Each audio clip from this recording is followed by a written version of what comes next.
тәртиптә мәңге сөнмәс нур.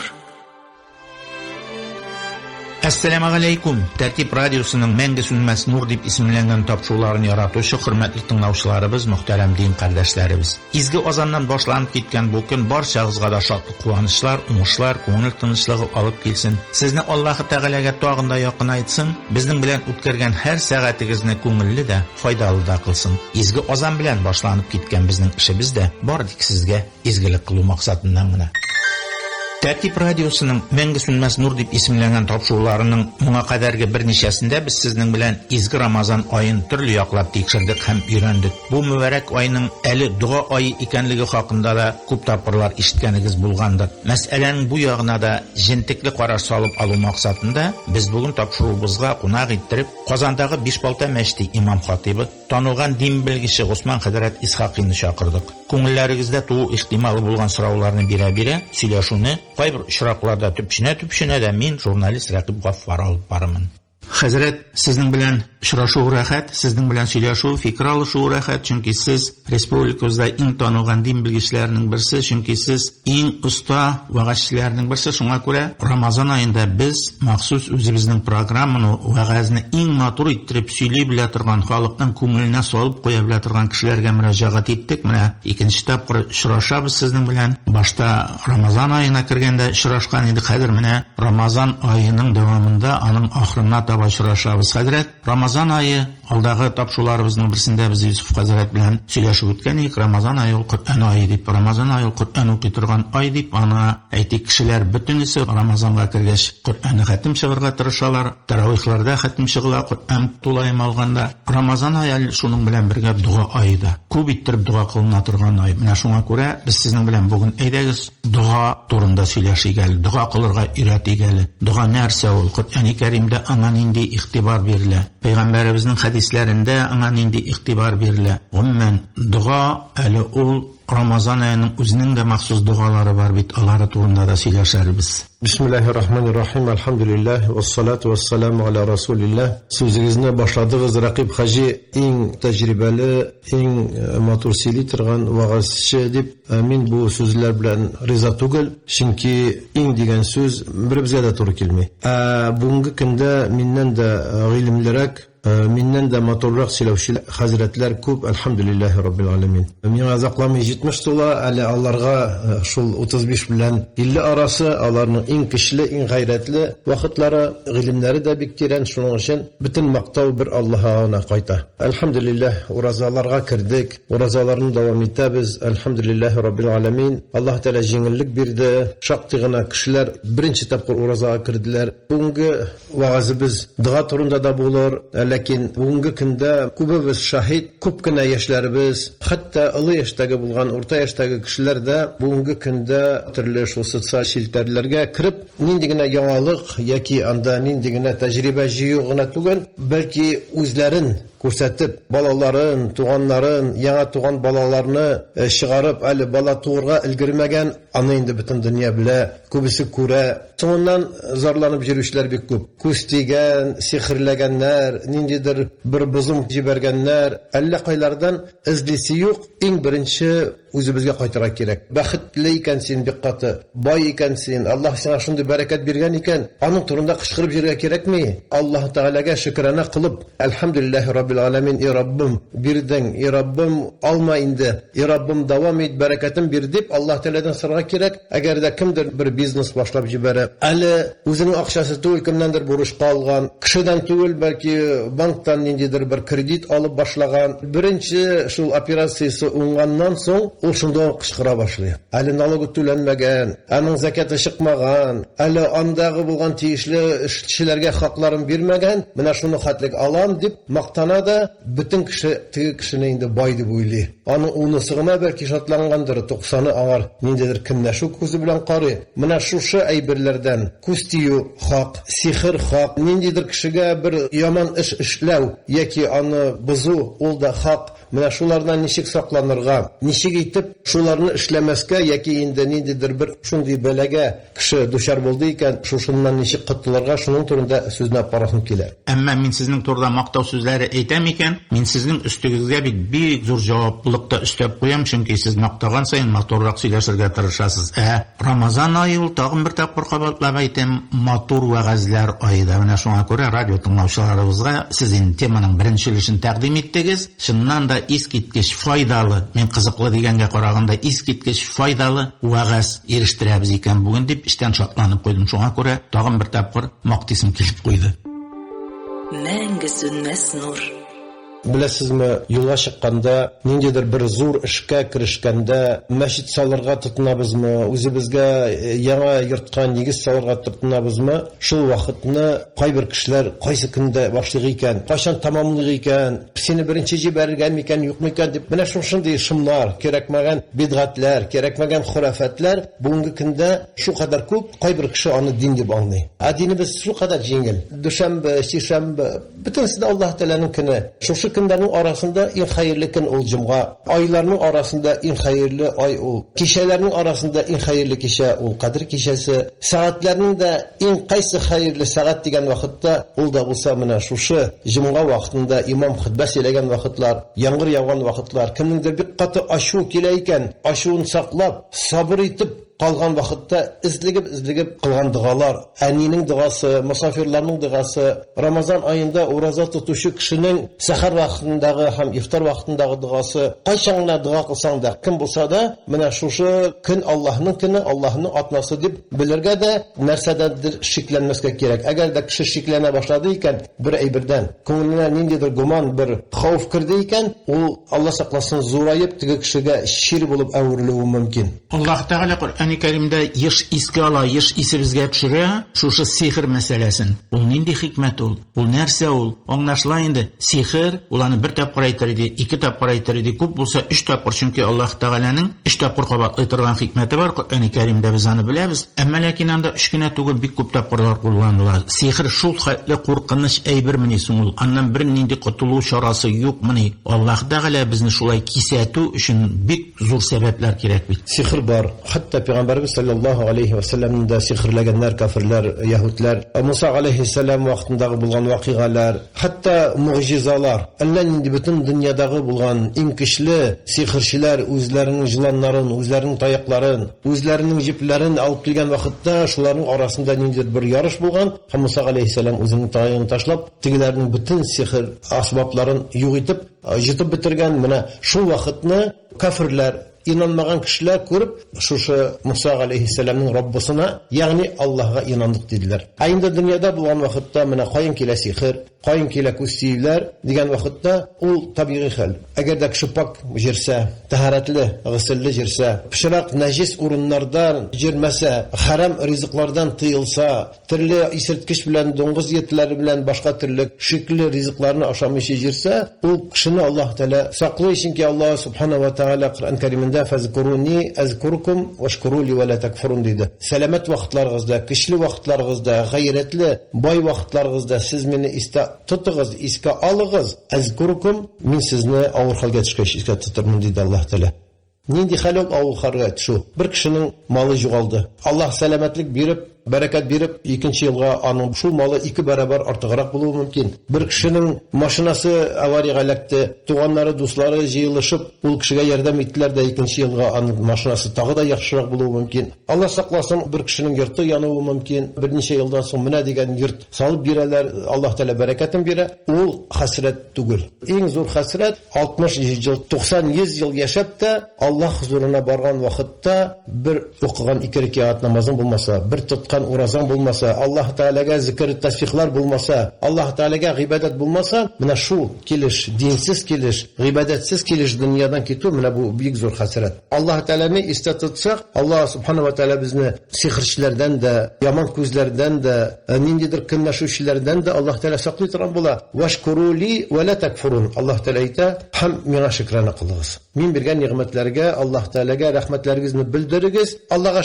шөкр дип кенә түгел, 24 сагат вакытыгызның бер генә сагатын багышлагыз зикргә, тасбихка, гыйбадәткә, бигрәк тә менә шушы Рамазан айларында вала такфурун, миңа күфрани нигъмәт кылмагыз. Булган әйберне юк дип әйтмәгез. Канагать булыгыз. Хәдә Аллаһ субханаһу ва тааля әйтә, менә шушы шөкранә булмаган өчен, канагатлык булмаган өчен, адам баласы бит аҗаб, бер пияла алтыны бар икән, икенчесен тели, икенчесе бар икән, өченчесен тели. Чиге юк. Пәйгамбәрбез әйтә, шуларны барсын да тутыра торган нәрсә 2-3 туфрак. Әйтәләр бит, кабергә төшергәч мәйтне. Әйдәгез туганнары килегез, туфрак ташлагыз диләр. Менә шушы туфрак ташлаган вакытта уйлыйсың, туктале, моның күпме байлыгы калды, күпме моның йортлары калды. Үзе белән бер нәрсә алмады бит дип, менә шушы әйбер искә төшә торган була. Кайбер очракларда калдырыр кешесе дә булмый, Алла сакласын, әйме. Тәртиптә мәңге сөнмәс нур.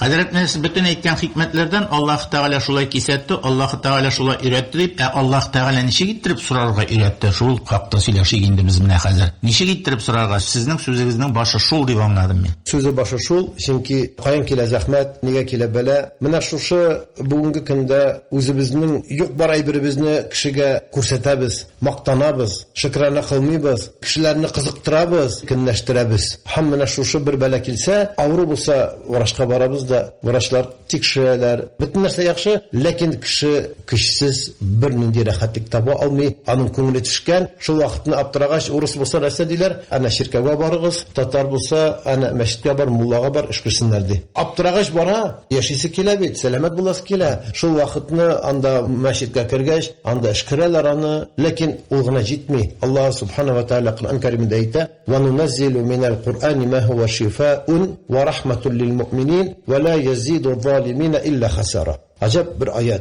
Allah Teala ayta, köpüngне eşkirsəgiz də, köpüngне anda Bismillah desəgiz də, indi kilib türelgəş. Allah Subhanahu wa Teala ayta, bu Kur'an ayetləri kimlərə şifa bula? Müminlərə gənə şifa bula. Və la yazidu zalimin illa khasara. Zalimlər, yoki munafiqlar, Allah Teala'ga şanmışı yox deyib jirgan kişilərə Kur'an köpüngне oxusan da, şul Kur'an'ga tirilsən də, onun bir nindi faydası yox, bəlkə ul xəsrətdən ketirədilər. Kur'an-ı Kerimni oxuğuna tugul, onun boyunca yaşay başlar. En qadrlisi şul, çünki Qur'an u ölgəndən sonra Qur'an çıgır zalminin babama dip tugul, ölgəndən sonra aydagız 7-sin 40-ın kərəbiz dip günə anda məclisdə tuyğança aşab qaytığına tugul. Qur'an u bu dünyada nişik yaşarga Allah Teala bizə özünün qanunun, özünün ustafın, özünün mənə şuşa konstitusiyasını bilgiləgən. Aşık uyalıdığına Qur'an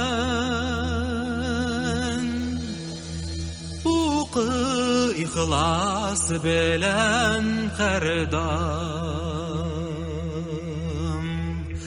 Tabarsın derdine derman İrtek işin oku Kur'an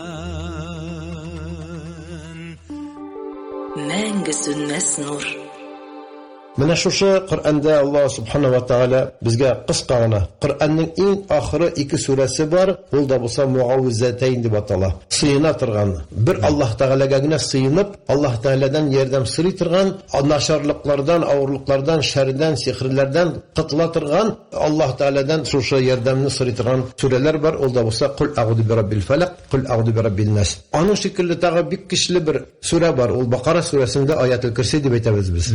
Кайбер әле Фатихасын белмәсә дә, яки Фатихасын белсә, икенче итеп шушы Аятул Курсине ятлый. Аллаһу ла илаһа иллаһу аль-хайюл кайюм. Бу Аллаһның сифатларын, Аллаһ Тәала бер нәрсәгә дә мохтаҗ түгел икәнен, Аллаһ Тәала бер кайчан да җыкламый, бу мәңге терек. Аллаһ Тәала бөтен нәрсәне үзенең кудрәтенә алган дигән бер шушы аятларны укыйбыз да, юлга чыгабызмы, зур эшкә тотынабызмы, менә шушы башы булырга тиеш. Күп сүрәләрдән, күп аятлардан аңлашыла ул Аллаһ Тәгаләдән сораганчы, Аллаһ Тәгалә башта үзен мактауны ярата. Бу хикмәт нәрсә ул? Бу табигый хикмәт. Бу хикмәтне без инде ниндидер бер зур хуҗа янына барганда әйттеләр, менә иртәгә кил, сине президент чакыра, иртәгә сине шәһәр башлыгы чакыра дисәләр, без төне буе җыкламыйбыз. Төне буе җыкламыйбыз. Нәрсә киергә икән, ничек сөйләшергә икән, сүзне ничек башларга икән. Мактаганнан соңгы, аннан соңгы үзебезнең сорауларыбызны бирәбез. Нәкъ шулай ук Аллаһ Субханаһу ва Тәгаләгә Әлхәмдүлиллаһи раббил аламин. Бөтен мактау Аллаһка булсын. Ар-Рахман Ар-Рахман-Ар-Рахим. Ар-Рахман да, Ар-Рахим да, ул мәрхәмәтле дә, шәфкатьле дә Аллаһ Тәгалә. Малики яумиддин, кыямәт көненең хуҗасы ул Аллаһ Субханаһу ва Тәгалә дип әйтәбез дә, соңыннан үзебезнең аңар итагать кылганыбызны белдереп, ияка нәгъбуду ва ияка настагин. Раббым, сиңа гына гыйбадат кылабыз, синнән генә ярдәм сорыйбыз дибез дә, аннан соң инде ихтиҗларыбызны сорыйбыз. Иң зур ихтиҗ нәрсәгә без мохтаҗ? Ул да булса иһдинас сиратал мустaqim, безне тугры юлга күндерсәң иде Раббым дип Аллаһ Тәгаләдән сорыйбыз. Менә нәкъ шулай ук Аллаһ Субханаһу ва Тәгалә Коръән Кәримнең ахырында безгә менә шушы бәла казалардан, төрле сихрчеләрдән, күстиюдән, башка төрле көнләшүчләрдән саклана торган дуганы өйрәтә. Нәрсә ди? Аллаһ Субханаһу ва Тәгалә әйтә: "Кул аузу би раббил фалaq." Кул дигән сүз бу әйт дигән сүз. Аллаһ Субханаһу ва Тәгалә пәйгамбәребезгә әйтә: "Кул әйт син, бәндәләргә әйт. Кул хуаллаһу ахад." Аллаһ Тәгалә бер. Аллаһ Тәгалә ихтиҗсыз камил хуҗадыр. Кул аузу би раббил фалaq. Аллаһ Тәгалә кул дигән сүзне булдырмаса да була иде. Ләкин пәйгамбәр түгел, беренче, кемдер анда патшалар түгел, беренче Аллаһ Тәгалә ул безгә әмр итә. Ул пәйгамбәргә әмр итә әйтергә. Шуның өчен дә Аллаһ Субханаһу ва Тәгалә әйтә: "Таңның Раббысына сыйынам." Сыйынам дигән сүз ярдәмен сорыйм. Безнең килгән төшкән бәләндән котылуга ярдәм итсәң иде Раббым, сыйынам сиңа дигән мәгънәдә. Таң монда ике мәгънәдә. Монда менә будай, арпа, нинди дигән ырлык, аны әз генә бүрттергәннән соң ул бит чытыгып килеп чыга. Менә шушы үсә башлаулар, кояшның чыгулары, менә бу караңгылыктан соң яктылыкка ирешәбез. Карагыз, Аллаһ Тәгалә динсезлек белән динне булган кешеләрнең аермасы нәрсәдә ди? Динне кешеләр алар һәр вакыт яктылыкта, а динсез кеше һәр вакыт караңгылыкта изләнә, таба алмый. Ахыры чиктә менә шушы динне таба да, нәрсәгә ди? Мин яктылыкка чыктым ди. Кул аузу би раббил фалaq. Таң Раббысына сыйынам ди. Аллаһ Субханаһу ва Тәгалә әйтә: "Мин шарри ма халaq." Бар яхшылык, бар яманлык. Менә шушы яманлык та Аллаһ Тәгаләдән, яхшылык та Аллаһ Тәгаләдән. Ләкин менә шушы яманлыктан, караңгылыктан, менә шушы явызлыктан Аллаһ Тәгаләдән сыйнарак. Раббым сакла. Чөнки зарар китерүче кешеләр бар. Зарар китерүче йырткыч хайваннар бар. Күк-күкрәп, яшен-яшенәп, каты яңгыр явып, яки кар төшеп тә зарар күрәбез бит. Менә шушы бөтен зарар китерә торган нәрсәдән Раббым сыйынам сиңа. Зарар килмәсә иде миңа, машинамны сакласаң иде Раббым, йортларымны сакласаң иде Раббым дип, ничек кенә машинаңны сигнализациягә куйсаң да, йортларга әллә нинди противопожарный әйберләр белән сылап куйсаң да, барбер ахыры чиктә Раббым, ахыры чиктә сиңа тапшырдым, сакла минем шушы малымны, хәләл малымны дип Аллаһ Тәгаләдән сорарга тиешбез. Тәртиптә мәңге сөнмәс нур. Яхшылык та, начарлык та, яманлык та Аллаһ Тәгаләдән дигәндә, радио тыңлаучыларыбыз ник яманлыкны бирә икән соң Аллаһ Тәгалә дигәндә, монда уйлый башларга кирәк нәрсәдән? Гамәлләребезгә карап. Менә шуны аңларга кирәк безгә. Әгәр дә авырлык булмаса, начарлык булмаса, ул вакытта дин дә кирәк булмас иде. Без җәннәттә генә утырган булыр идек. Бар ак, бар кара, бар эссе, бар салкын. Җир йөзендә Аллаһ Тәгалә бөтен нәрсәне дә парлы яраткан. Яхшылык, яманлык Аллаһ Тәгаләдән. Ләкин кайбер вакытны без шушы яманлыкны үз кулыбыз белән үзебез кәсеп итәбез. Аллаһ Тәгалә әйткән икән, бу харам дип. Юк, без аны ашыйбыз, ишәбез. Харамны ашап ишеп, гакылыбызны югалтабыз да, аннан соң Аллаһ сакласын, кем үлә, кемне үтерәләр, кем төрмәгә эләгә. Менә шушы Раббым яманлыктан сакла дип Аллаһ Тәгаләдән без сыйынырга тиеш. Юлга чыктык икән, агач килеп төшә, мөмкин. Тәгәрмәчләребез шунда 120-130 белән барган вакытта шартлап авария эләгү мөмкин. Сәфәргә чыгыр алдыннан, зур эшкә кирешер алдыннан менә шушы дуаларны, кул аъуду би раббил фалaq, кул аъуду би раббин нас, аятул курсиләрне укып, таваккалту алаллаһ, я Раббым сиңа гына тапшырдым, синнән генә ярдәм сорыйм, ярдәм ит миңа шушы сәфәрдә дип biz нитәргә тиеш. Аллаһ Тәгалә ни өчен шулай дип аңлата? Без инде адәм балалары чагыштырып карап өйрәнәбез бит, әйме? Әгәр дә яктылыкны аңлар өчен нәрсә ул караңгылык, аны белергә тиешбез. Яхшылыкны аңлау өчен нәрсә ул начарлык, аны аңларга тиешбез. Менә бу сез сөйли башлаган сүрәләрдә шул хикмәтләргә дә ачкычлар бар бит. Шушы аятның дәвамында Аллаһ Субханаһу ва Тәгалә әле сез әйткән сүз караңгылык. Күп нәрсә караңгылыкта, җүнсезлек тә, явызлык та караңгылыкта була. Кояш байганнан соң ишегездә булса, әбиләребез, әниләребез әйтә иде, куйгыз ишегезне, кояш байыды. Әйдә акшам укыйбыз. Кояш байыды икән, Аллаһ Тәгалә бирә мөмкинчелек ял итәргә. Кояш да һәр вакыт шушы зениттә гына торса, ул вакытны кеше ял итә алмас иде. Аллаһ Тәгалә кояшны байытты да төгәлләшенне. Караңгылыктан да без Аллаһ Тәгаләдән сыйынырга тиеш икән. Чөнки әле әйткәнчә, күп нәрсә jinlar, shaytonlar, parilar, zahmatchilar qorong'ilikda boshlana. Tungi shu klublar bo'lsin, kerakmagan o'yin kulkilar o'rni bo'lsin, ular butinsida shu kish bilan, tunna bilan bo'la. Shayton da jinlar da shunda qo'zg'ala. Qorong'ilik tushsa, shu qorong'ilikdan saqla Robbim meni deb bir so'rag'at ish. Shaxsiy menim o'rnagimda bor. Bir necha topqir men shu oqshomga ilgirirman hali deb bir 20 minut qolaman, 15 minut qolaman chiqib ketgan vaqtlarim bo'ldi.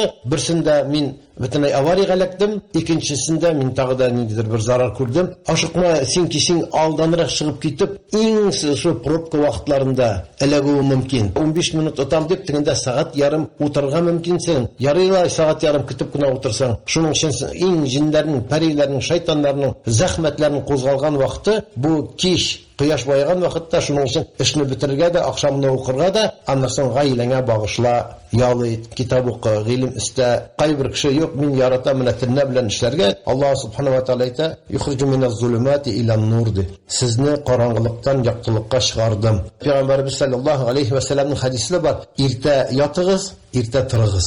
Erta yotishni bilmaymiz. Ko'zlarimiz zangarlangancha qadar sotsial saytlardan shirtallarni qaraymiz, kinolarni qaraymiz, YouTube'larni qaraymiz, hakiylarni qaraymiz. Kerakmagan ayberlarni biz tinglaymiz, o'qiymiz, bir foydali bir tug'iladi. Bunga aytganda ko'zlarimiz kiyib bitgancha, chunki gadjetlar, televizorlar ko'zni kiyib turadi.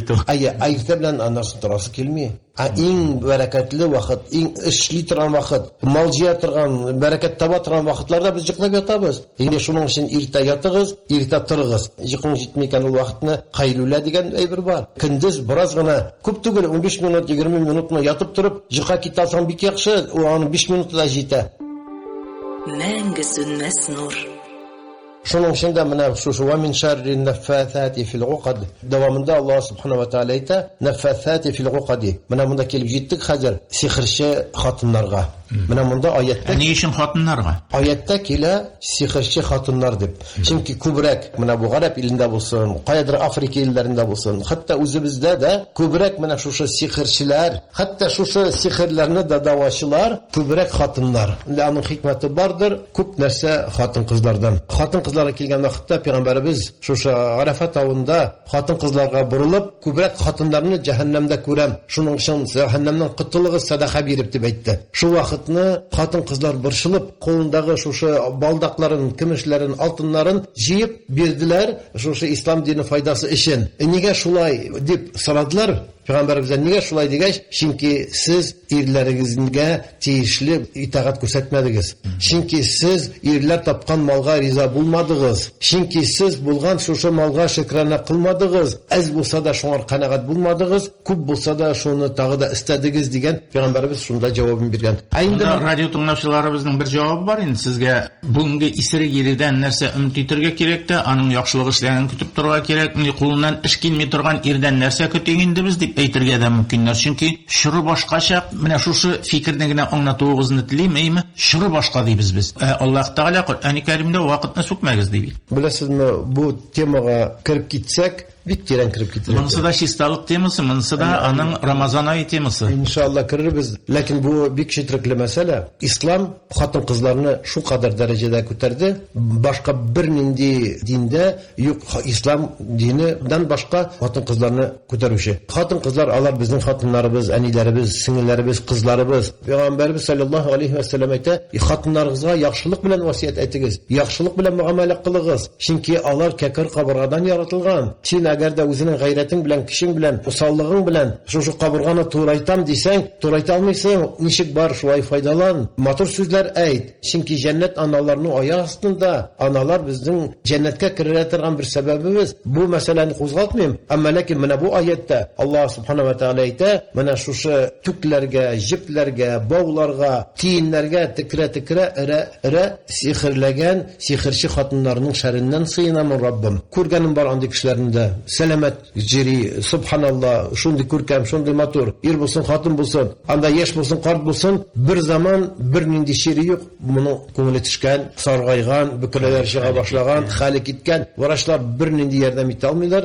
Narsadan keladi desang, kimdir sehrlagan, kimdir yasagan deylar ana. Mana shu sehrlovchi ko'brak xotin qizlar, ularning sehrlari yoki Alloh saqlasin kerakmagan mayit suvlarini qo'shib ishlovchilari da bor, Alloh saqlasin. Andan endi mana shu duo bilan qildilar торга. Инде шул нәрсә булмасын өчен аның тагы да бер дуасы бар, аның тагы да бер алтын ачкычы бар. Ул да булса бисмиллахиллази ла ядурру мa'asmihi shay'un fil ardi wa la fis sama wa huwa as-sami'ul 'alim. Аллаһ Тааляның исеме белән башлыйм дип. Һәрбер эшне бисмилlah. Утырганда да бисмилlah. Жәлләмик. Аның өчен тәһарәт тә кирәкми, аның өчен гысыл да кирәкми, аның өчен кыблага борылга да кирәкми. Бисмиллаһир-рахманир-рахим. Аллаһның исеме белән башлыйм. Төрле вакытлар була. Ту вакытны бисмиллахиллази, Аллаһ Тааляның исеме белән башлыйм. Аның исеме белән башласам, миңа җирдә дә, суда да, күктә дә, һавада да бер нинди зарар тимәс. Менә кара, шушы сүзне әйтеп башласаң, Аллаһ Таала саклый торган була. Хәтта сине сихрлим дигән кешеләрдә, сиңа ниндидер агу бирәм дигән кешеләрдә, сиңа ниндидер тәгәрмәчене тишергә кадак куйган кешеләрдә үзләренә әйләнеп кайта торган була. Чөнки бу бик көчле әйбер.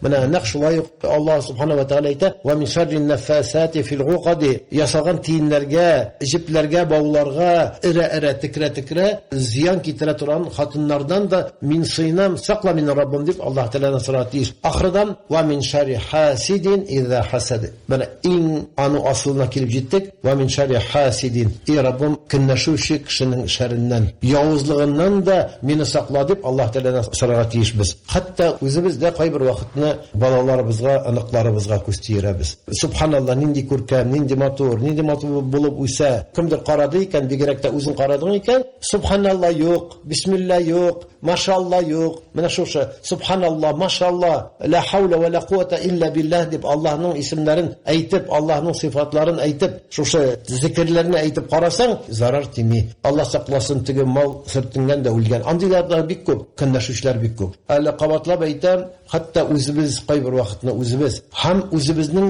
иң якын булган туганнарыбыз, апа-сиңилләребез, үзебезнең аныкларыбыз, үзебезнең хәтта күршеләребез күз тиерү мөмкин. Менә шушы яңа машина апатканда, шушы 100 кешенең арасында кабатлап әйтәм, 10 гына кеше сөенгәндер. Иң якын булган кешеләрнең акалганнары бит башка күзле карый. Хәтта сине карале нинди матур икән синең кәләпүшең дисәләр дә, әсенеке миңа караганда матуррак дигәнсең. Менә шуның өчен һәрбер эштә уртача булырга кирәк. Бәхет ул тынычлыкны сия. Акчаң бар икән, аның малын чыгар, закатын бир, әмма ләкин минем фәлән хәтлек акчам бар диме? Малың бар икән, ул малның әсәре күренсен. Миллионер икән син, матур кием ки, яхшы атта җир, яхшы башына ал, яхшы йортлар сал, әсәре күренсен. Нигә? Чөнки ярлылар, мискиннәр, фәкыйрләр күрсеннәр синең бай икәнеңне. Күрсеннәр дә алар килеп сиңа сорасыннар. Син бәлки менә шушы байлыгың белән, матурлыгың белән, кишең белән, үзеңнең дәрәҗәң белән масаеп, алар турында бәлки оныткансыңдыр. Алар синең байганыңны күрделәр дә, алар сиңа иншаалла шушы сорау белән алар сиңа әҗр савап бирәләр. Син бирү белән әҗр саваплы буласың, ләкин алар сиңа сәбәп итәләр җәннәткә кирергә. Мохтаҗ кеше килеп сорады икән,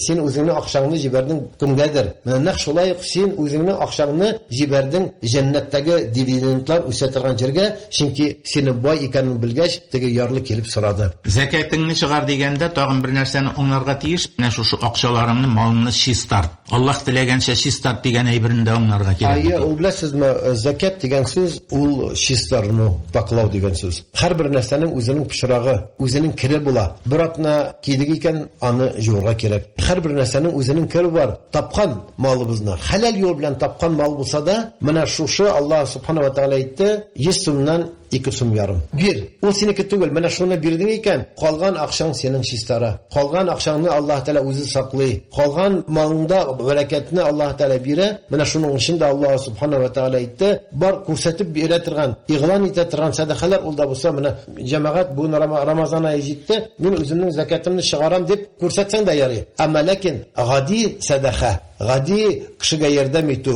ул менә ихтияри игъана, алар турында артык кычкырып җөрә кирәк. Күп меңне яшерин бирсәң, шул кадәр әҗре күп. Ничек кенә булса да күрсәтеп бирсәң, аның әҗре югала. Уң кулың белмәсен сул кулың нишләгәнне. Бер изгелек эшләдең икән, оныт. Бер начарлык эшләдең икән, мәңге онытма. Ризалат исән вакытында теге рәнҗетелгән кешене кемнәндер алдың икән бир, ләкин менә күп нәрсәне яшерин эшләргә кирәк. Яшерин эшләгәннән соң да, "И Раббым, кабул ит" дип Аллаһ Таалядан сорарга кирәк кабуллыгын. Аны бит эшләү генә түгел, кабуллыгы кирәк. Мәңге сүнмәс нур. Tağın bir meselege açıklık kirtu gerek deyip sanayım. Mine sizge de bir kup kilelerdir. Mine teginde yaşarıp koygan narseler taptım. Munda ineler taptım. Özümüzün ineler tugul, özümüzün başka birler tugul. Teginde tiyinli jipler taptım deyip eytüşler bir kup bit. Mine bu şurakta neşlerge gerek hazret. Türlü fikirler var. Eğer de adigine nedir şüplerine iken hem kişinin sina naşar zarar kitiratırgan niyeti bu yok iken nedir şüplerine iken seni anı da taşlaganda Bismillahirrahmanirrahim deyip taşla. Eğer de indi kuresin anda şeşler, tırnaklar, anda ellen indi bulafkılar, ellen indi ineler, kirekmegen anda nindidir kızıl çöprekler iken sen o anı alda bar sen bir uzunu galim hazretine. O sana irete anı nişletirge. Kimdir yağa, kimdir kume, kimdir sakın suva sala, lakin nestegene bulsa da anı galim kişiге, okugan kişiге, mına şuşa dinli kişiге kiri mını sihirlerin alatırgan anı usulları var. Bir oturudağına mına şuşa çıkarıştağına anı anlatıp bulmayın. Allah subhanahu wa ta'ala Kur'an-ı Kerim'inde kıskağına surede ayta Kul a'udhu bi rabbin nas. Bütün bendelerinin de Rabbisi bulgan. Qarasın. Bütün bendelerinin de, bütün yeryüzündeki bütün insaniyatının da Rabbisi kim? Allah. Mına şuşa Allah Teala'dan sığınabız. Melikin nas. Bütün bendelerin de patşası bulgan. Elhamda Maliki Yevmiddin diyen idik. Birinci Fatiha suresinde biz Allah subhanahu wa ta'ala turunda aytgan idik. Malik deyip, hoca deyip. Mına bunda da en aktık kişkinengine surede. Mına şuşa Kul a'udhu bi rabbin nas suresinde Melikin nas deyip etemiz. İlahin nas. İlahin nas bütün bendelerin de ilahı bulgan. Kaybir dinde peygamberini Allah diler. Kaybir dinde hayvanlar tapınalar, buysunalar. Lakin şulu İsa aleyhisselam da, Musa aleyhisselam da, başka bütün peygamberler izlegen bendeler de hem peygamberler de Allah bütün sizler kimler? Adamlar Allah. Onlarga ulu has bulgan bir sıfat. Şunun için Allah'ını ilah deyip almıyoruz. Kim ilah? Malikin nas. Bütün bendelerinin de hocası hem ilahin nas. Allah subhanahu wa ta'ala Allah'ın ilahı, Allah'ın Rabbisi terbiyesiz deyip etimiz. Min şerril vesvasil hannas. Her vakit bizni qıtırtatırgan. Qarağız, vesvese qılatırgan. Her vakit naşarlıkka inditirgan. Bir aybirgen niyetledin iken, şuna izgilik neşlerge gerek deysin de, şeytan şunlanıp kile de, türlü kıyafette, hatın kız kıyafetinde mi, dostun kıyafetinde mi, anda kurşun kıyafetinde kile de, aytanı say gereksin anışlarge. Ali irte, ali ilgirisin meşitka, ali ilgirisin urazağa, ali tigiley bulaydı. Şeytan türlü yollardan vesvese sala. Min şerri vesvasil hannas, ellezî yuvesvi. Hannas diyen sözünün devamı, ellezî yuvesvisu fi sudurin nasi. Bendenin her vakit kulüne şik hem vesvese salatırgan şeytandan Rabbim sığınamın saklamayın şundan qaralı. Vesvese, WhatsApp'ta vesvese, Telegram'da vesvese, Instagram'da vesvese, sen şu WhatsApp'larda, Telegram'larda, Facebook'larda köp bu vaktini o'tkaresin. Ahir şikte qaraysan şu 2 saat, 3 saat oturgandan soň qaraysan to'xtalib nindi foyda topdimsan bilmeyin. Bir foyda yok. Niye? Çünkü şeytan vesvese kıldı. Senin kadirli bulgan vaktini mına şuar bağışlarga. Sen o 3 saatte köp mü Kur'an okuyalaydın, köp mü izgilik işleyalaydın, kursuna da kirip halim bile alaydın. Tuğanın, aniyin insan bulsa barga gerek. Onların apaları, singilleri var. Onlarga hazır indi 80-90 yaş. Onların kaçan hallerini bildin. Yok, mına şu şeytan bizge her vakit vesvese kıla, nersege naşarlıkka, haramga, gaybetke, buhtanga vesvese kıla. Biz bik tizbir biz de şunlar karabızda kitabız. Mana şunun için her vakit bizning yanımızda bizge vesvese salatırgan işleme anı. Yaki bunu işledigen bizni qıtartatırgan şeytandan Rabbim sığınamın saklamını minel cinneti ve nas. Mana gördünüz mü bunda? Allah subhanahu wa ta'ala ite kişilerine tügül eli jinler de var. Jinlerin de yaxşısı var, yamanı var. Bir yerde jin, bir yerde bende her vakit bizni irteblentirdiği iken her vakit bizning şuşu qıtırtışı bizni jingil yolga, rahat yolga indavşi her vakit şeytanı da var, bendesi de var.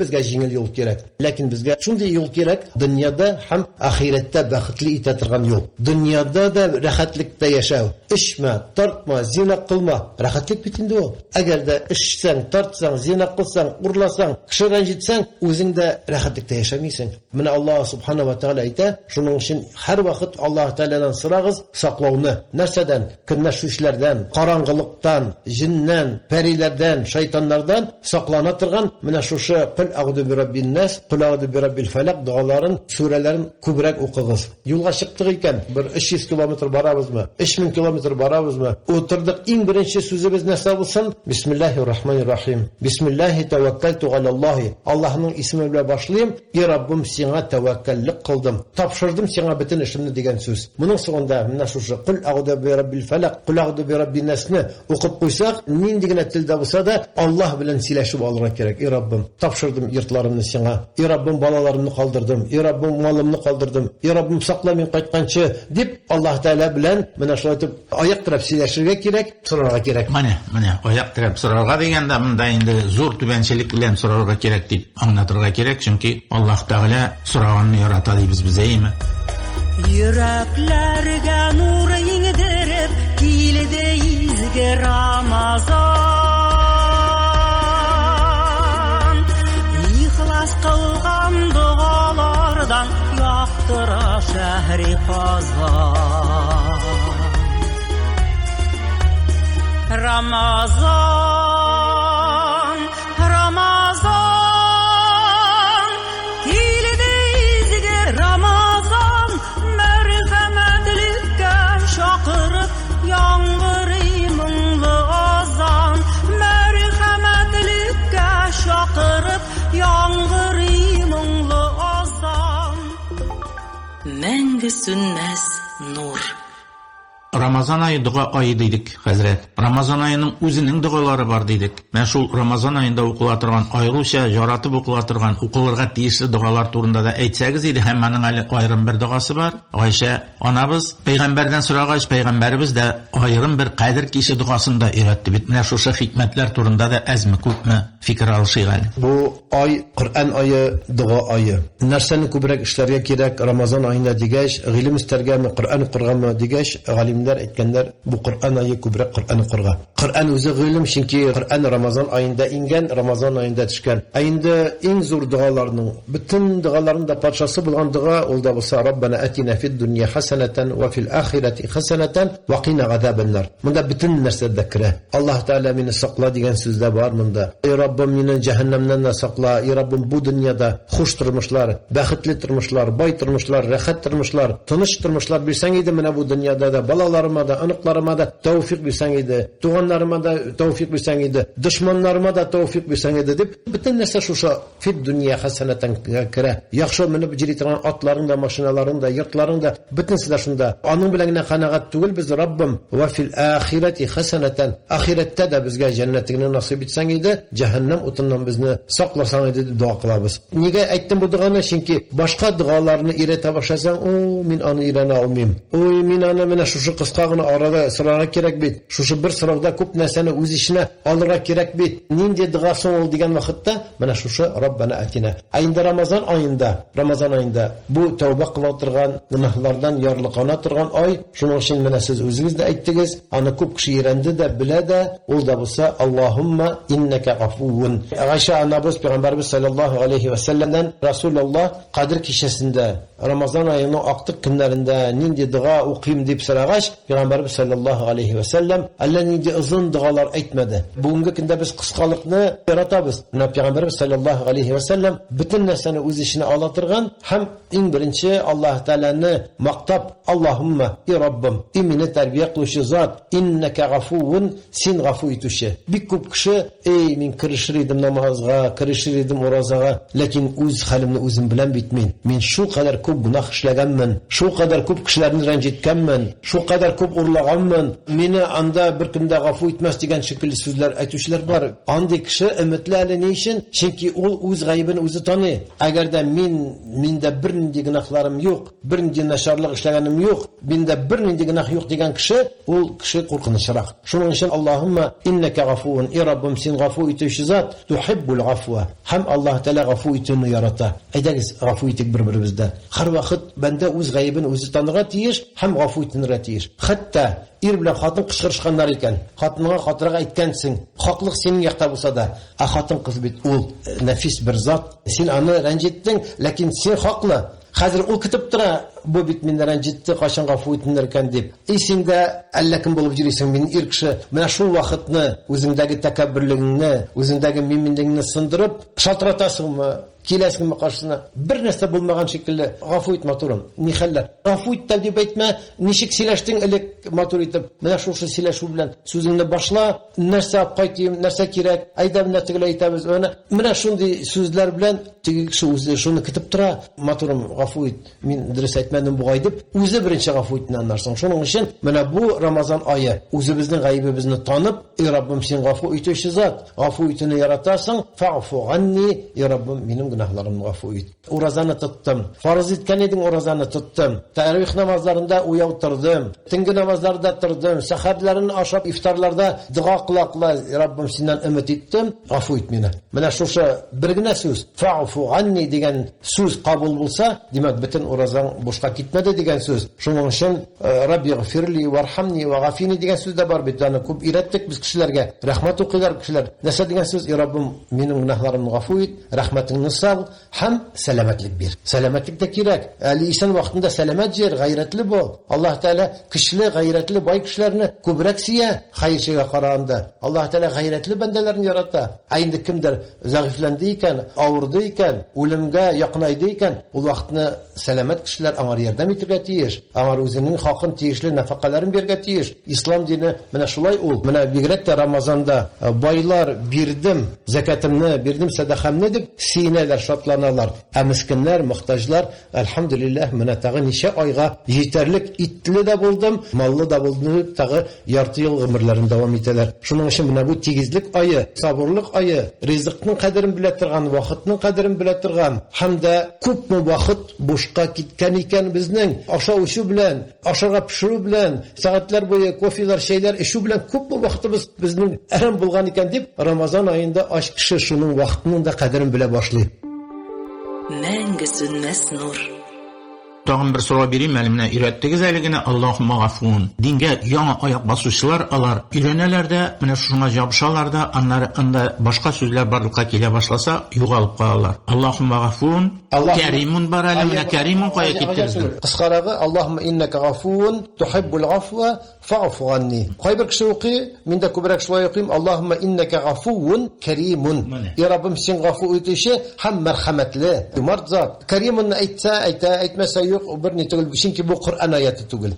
Бер риваятта килгән шулай, бер риваятта килгән менә шулай. Аның ул гаип түгел, гынах булмый. Тегесен әйтсәң дә, монысын әйтсәң дә, бер кешегә әгәр дә син матурым, җанашым дип, кадерлем дип истап куйсаң, тагы да матуррак бит. Күңеле була.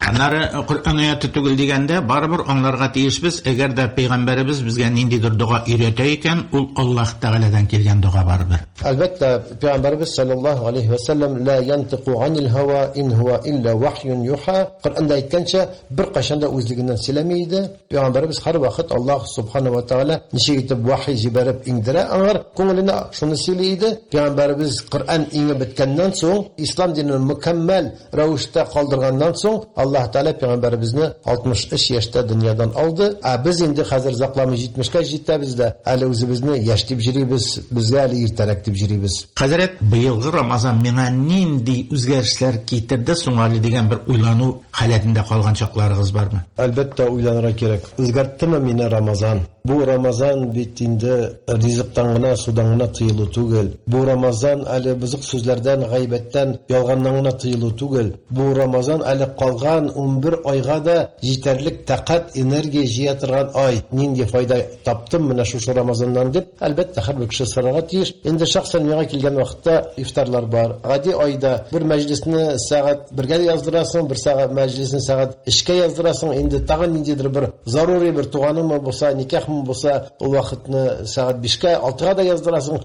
Монда бит бер генә мәҗлис, монда бит бер генә ифтар. Шуның өчен әле ураза кергәнче бер 10 көн алдан безнең календарыбыз инде бер 80%ка тулган. Естественно, язып булмый. Миңа килмәдем дип әйтә алмыйм, чөнки ул соңга калган иде яздырга. Менә шунысы сөендерә, бүгенге көндә мәҗлис үткәрәм дигән кешеләргә бар халал булган рестораннар, хәтта халал булмаган рестораннар да Рамазан ае килде дип deb o'zlarining menyularini halal rizqlar kirituvchi hatto urus marjalarında bilan allar o'zlari aytadilar, Ramazon oyida 10% skidka yasaylar. Ramazonni hurmatlilar.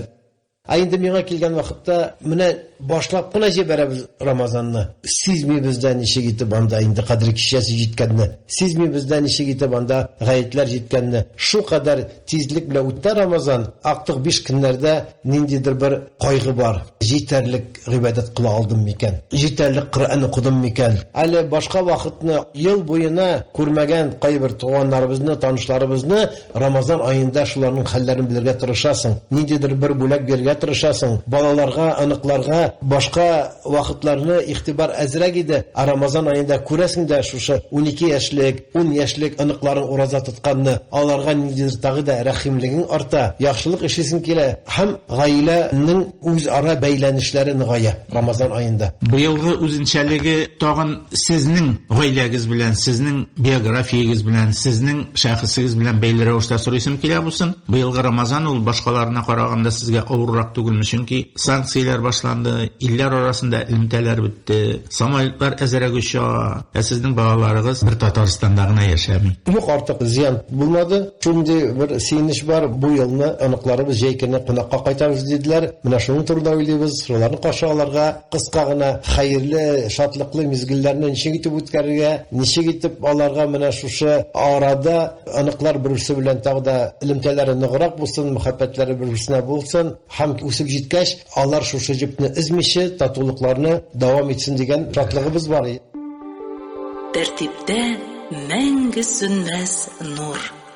Tilaklar, anlar duoga ko'chirib boshda, mana shu Ramazon oyi tilaklari sizdan. Qur'onda Alloh subhanahu va taolo Ramazon oyi turida so'laganda aytdi: "Va idza sa'alaka ibadi anni fa inni qarib." Bandam qilib mendan so'rasa, meni g'arbik yaqin dedi. Mana Alloh taolaning eng yaqin bo'lgan vaqtlari, bulayda Alloh taolo yaqin. Lekin mana shu tarix namozlarida, sajdada bo'lgan vaqtda, iftor vaqtida, shu kipkan ovuzlarimiz bilan ovuz ochqanchi Alloh taoladan so'ragan vaqtda, sahar vaqtlarida, tungi namoz vaqtlarida narsa so'rasang Alloh taolo shuni beradi. Lekin so'ragan vaqtda Alloh subhanahu va taolo ayta, shu tubanchilik bilan takabbirlanmishi, Alloh subhanahu va taolaga tegishli haqlarini bergandan so'ng Allah Teala'dan so'rag'iz, fa inni qarib, men sizga bek yaqin dedi. Mo'yin tomirına qaraganda da yaqinroq, ujibu da'vatad da'i, so'rovchi kishilarning duolarini men qabul etdim, eshitdim deya Alloh subhanahu va taolo aytadi. Shuning uchun shaytonlar bug'ovda bo'lurlar. Alloh taolaning rahmat farishtalari har birisi qarab turur, qoya kim bor, iftorda qoya, qaysi o'ramda, qaysi mahallada nishlilar, i'tikof degan ibr bor. Ramazonning oqtiq 10 kunida telefonlarini sindirib, ayrim bir vaqtga endi. Mana masjidda ko'pmi buldira olasan? 10 kun buldirsang bek yaxshi. Buldira olmasang bir atna, buldira olmasang ishkan. Birda bo'lmasa, oqshomda iftor etasingda, shu masjiddami, ham oqshomdan saharga qadar masjidda qolu. Qo'y telefonini sindirib qo'y. Bir narsada o'zgarmas. Mana shu arada Alloh taoladan so'rag'iz, Qur'on o'qig'iz, aqlli kishilar bilan suhbatda bo'lib, ulardan tegishli masalalaringizni so'rag'iz. Agarda oyoqlaringiz u xatda ormasa turib, tahoratlaringizni yoritib, 2 rakat namoz, 4 rakat namoz o'qig'iz. Sajda vaqtida jili ko'zlaringizdan yoshlar chiqib, Alloh taoladan so'rag'iz. O'zingizga salomatlik, bolalaringizga tavfiq, ilanmagan kuyovga chiqmagan bolalarimizga xayrli bandalar, xayrli foydali ilmlar. Eng birinchi mana shu narsa o'lda bo'lsa hidoyat. Hidoyat Alloh taolaning bizga bergan to'g'ri yo'li. Mana shu hidoyat bo'lsa, tavfiq bo'lsa butun narsa bo'lar. Endi kimdir bayroq, kimdir yorliroq yashay. Boylikda sinov, fakirlikda sinov. Lekin fakirlikka qaraganda boylik bilan sinov og'irroq, ortiq ko'p o'xshamasqa. Mana shunisi da bor. Azrakkina Ramazon oyida ochliqning da, susovning da ta'min sezirga tegish biz. Mana shu osh vaqtida, susagan vaqtida kishining tag'ida ko'nglini chiqarib, Alloh qarshina so'ragan vaqtda ul boshqa yo'l bilan, boshqa til bilan siraytirgan bo'la, ham boshqa muhtojlarning, miskinlarning, osh kishilarning halini kirishgan bo'la. Hatto iftorda da ortiq ko'p oshga kerakmi? Qay bir kishi shunda azon eshitadi, shunda oshay boshlaydi. Tarix namozidan so'ng ko'proq oshaqda bo'la. Tarix namozlarida zag'raq edib sajdada yotamiz. Shu sajda vaqtlarida mang'ayig'izdagi bo'lgan mazollar alar dalil bo'lra teyish qiyomat kunida Rabbim de Alloh subhanahu va taolo ayta, simahum fi wujuhihim. Shu namoz o'qishi, sajda qilishi, tarix namozlarida shu tahajjud tahajjud namazlarını okuyuşu bendeler Allah'ın 50 aylardan görünüp durur kıyamet günde cennette varganda. Рәхмәт, хәзрәт. Инде һәр бер тапшыруыбыз сайын радио тыңлаучыларыбызга вәгъдә бирәбез, сезне дугага өйрәтәбез дип. Бүген сөйләнгәннәрдән чыгып, бүген күтәрелгән мәсьәләләрдән чыгып, сез дуганы ничек иттереп кылыр идегез бүген? Ягез бер дуга. Kıska gına bir dua minanı ömür boyu iske alıp kayber vakitlarda artık ko'tarib ko'salar, maqtasalar yoki shu qarshına kirgan vaqtda shu duoni o'qiydim. Ana irenirek kerak, yatlarga kerak. Payg'ambarimiz sallallohu alayhi va sallam bir duo qilaydi. Allohumma ij'alni saburan. Ya Rabbim meni ko'p sabr etishlardan qilsang edi. Vaj'alni shakuran. Ya Rabbim meni ko'p shukrana qilishlardan qilsang edi. Ko'p ne'mat Alloh taolo berdi. Qarag'iz, nima ne'matda yashaymiz. Qarag'iz rizqlarimizni, bizning shahrimiz bo'lsin, Cumhuriyetimiz bulsun, padşalarımız bulsun, nindi nimet, nindi şatlık, nindi baylık, başka yerlerde yok biteli bu. Şu eybirlerge Rabbim şükrana kıl alsak idi dip, Allah Teala'dan sorarak gir, hem şuluk vakitte, bana şu kus demesini için, zahmet kilmesini için, vec'alni fi ayni sagiran, Rabbim uz kuzuma uzumni kichkina etib ko'rsatsan edi. Qartsaysak da o'zimizni matur deb hisoblaymiz. Shu vaqtni bir duo bor. Ya Rabbim, mening qiyofatimni nindi matur qilgan shekilli, mening ishimni da, xulqimni da shunday matur qilsang deb Allah Teala'dan so'rab deymiz. Vec'alni fi ayni sagiran, Rabbim uz kuzuma uzumni kichkina etib ko'rsatsan edi. Va fi a'yunin nasi kabiran, Rabbim bandalar qarshida meni zo'r etib ko'rsatsan edi. Maqtasan, sen o'zingni maqtama. Kişisini maqtasan, kimdir chetdan kişisini maqtadı ekan, demak Alloh taolo ham farishtalar shahid bu kishining ishlagan ishlari turunda. Mana shunday duo, Allohumma ij'alni saburan waj'alni shakuran waj'alni fi ghayni saghiran va fi a'yunin nasi kabiran. Bunun sonunda oxiridan va sallallohu ala sayyidina Muhammadin va ala ali Muhammad deb har bir ishimizda va'zmi ol, ishimizmi ol, kitob o'qidikmi ol, oxiridan va sallallohu ala sayyidina Muhammadin deb payg'ambarimizga salovat aytirish. Ko'p mana payg'ambarimizga salovat ko'proq aytsak, shu qadar u bizga o'zimizga aylanib qaytadi, ham Alloh taolo rozi bo'ladi, payg'ambarimiz rozi bo'ladi. Bek zo'r rahmat sizga Raqib afandi, Alloh rozi bo'lsin. Buna shu shunday topshiriqlar tig'nagan kishi, shu 1000 kishi orasida birgina kishining ko'ngillarini ishkarib, qarali Hazrat Idris aytabet, endi vaqt yetdi tugilmasin, endi bizga hozir namozga basirga 70 degan so'z, 7 degan so'z bitindi, dunyoni qo'yib turib, azrak shu masjid yo'lida, din yo'lida boshlab yuborsak, men agarda sababchi bo'ldim ekan, demak mening butun boyliqlarga qaraganda da mana shu kishining namozga bosuvi mening uchun shodlik qilaroqlar. Va alaykum assalom va rahmatullohi va barakatuh. Тәртип радиосының Мәңге сүнмәс нур дип исемләнгән тапшыруына бирелгән вакыт шушының белән тәмам. Кунагыбыз Казандагы Бишбалта мәчете имам хатибы, танылган дин белгече Госман хәзрәт Исхакый, журналист Рәкиб Гаффар, барчагызга да күңел көрлеге, рух ныклыгы, гаилә тигезлеге һәм бәхете, саулык, сәламәтлек теләп, һәм бәйрәмнәребезнең иң улысы Җомга көне белән барыгызны да чын күңелдән котлап, сезнең белән нәкъ бер атнага саубуллашабыз. Тәртип радиосы дулкыннарында яңадан-яңа очрашуларга кадәр исән-сау булыйк. Мәңге сүнмәс нур.